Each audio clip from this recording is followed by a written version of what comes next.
I received a question which is very interesting. It's from Sophia, and it says, if these type of chronic diseases come from emotional trauma or some energetic issues, why do spiritual people do not do more scientific research and turn it into mainstream science and cure? It's frustrating watching people not contribute to help other people's lives who are so-called spiritual and meant to be good, while the evil people who are after profit do all the work and fuck up humanity. We need spiritual people to actually step up and making common knowledge for people. Okay, so there's many aspects to this. Let me just start first off saying that there's very, very, very, very few people that understand energetic healing and removing emotional traumas from the body on a deep level. Very, very few people. And those are usually not the type that are very good in marketing and talking about it. And they have been, like, I've talked to a couple of people who said 20 years ago you couldn't talk to anybody about it. They would think you're absolutely crazy. So people are slowly starting to open up to it, especially young people. I see also in on Instagram or something, I see very young people, healers, blowing up and becoming big, and they do good stuff. Like, there's a girl that shows tapping, and she has like 50,000 views or likes per video. So that is slowly coming. Now there's a lot of other things to it. Like, for example, in my case, I had I was receiving sometimes millions of views for some things that I did. For example, the tantra massage, one tantra massage that I did, which was just superficial. She was fully dressed. Received 6 million views, and my channels started to grow, and then YouTube just starts to remove these type of things. That's also the reason why I started SoulTube. I had a TikTok channel which was growing very quickly, then it was removed by TikTok. I'm just saying this because I want people to realize that the Matrix is really trying to hold this information down. And that's literally the reason why I started SoulTube. And so if you want to talk to me about these things, go on SoulTube. And you can comment there under my videos. So it's gonna come eventually, because you cannot suppress this information forever. The basis of this information is, for me, it's the yogic system. For others, is TCM, traditional Chinese medicine. For me, it's more the yogic stuff. But also the yogic system is wrong in a couple of ways. Now, I have very high intelligence coupled with extremely high sensitivity, so I can feel shit others can't.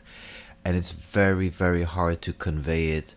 If you're working on this level, then being also good in communicating it, it's totally different. For example, take Teal Swan. I think she's called Teal Swan. She has over 1 million subscribers, and she talks about this stuff.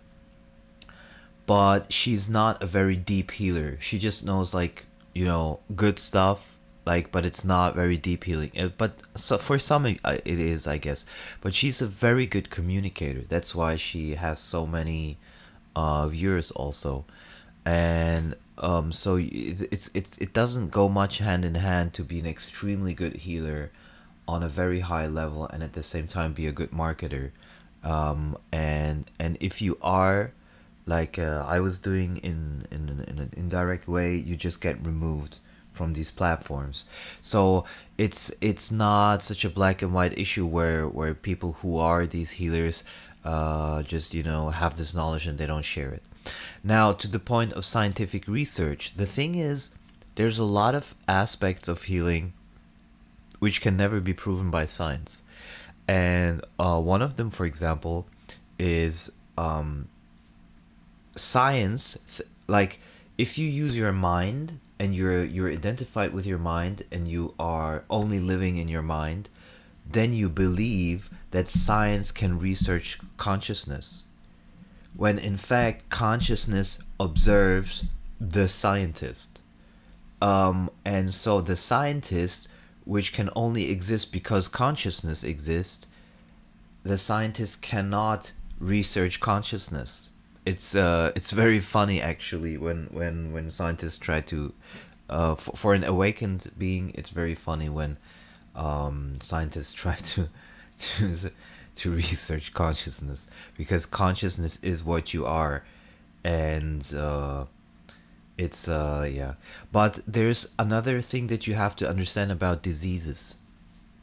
Diseases come for a specific reason a lot of times, especially chronic diseases. They're there for spiritual growth. They're there to make you understand something, to make you see something that you haven't seen before. Diseases also always mean stop, change, slow down, stop, change lifestyle. And that is, for most people, is not doable, but it's also a question of the soul plan. That's also another reason, like when you go very deeply into healing and you understand, like after a few hundred tantra massages, I literally understood everybody has a certain capacity that they can learn into. Let's say your battery can only load up to 10%, and after that it doesn't take more. The same with spirituality and spiritual growth, which means that that everything finds its way, and but it can only go so far because more is not in your soul plan. So while I can understand that the mind is kind of upset that, why do these spirituals do it like this and blah blah blah, and then what, it all needs its time and it all happens by itself. It needs a certain consciousness level has to be raised. But in the end, it's all about preparing your soul to what's going to happen after this incarnation. So it doesn't have that much to do with the disease. The disease is just a messenger for you to go deeper and grow more. But some people refuse, so they will just be reincarnated, I guess. So the answer to that question is not super simple, because there's a certain level of spirituality. When you reach that, you see things and you understand things, and you understand it cannot be rushed. There's certain things, it's all pre-planned, and there's no reason to fight with it. But from what I can see, just extrapolating from what's going on, I would say that spiritual knowledge is spreading wider and wider and wider, especially also among young people. The old generation is having a lot of troubles with their diseases because they cannot open themselves up for, changing their lifestyle, stopping with whatever they're doing, reflecting, and these kind of things.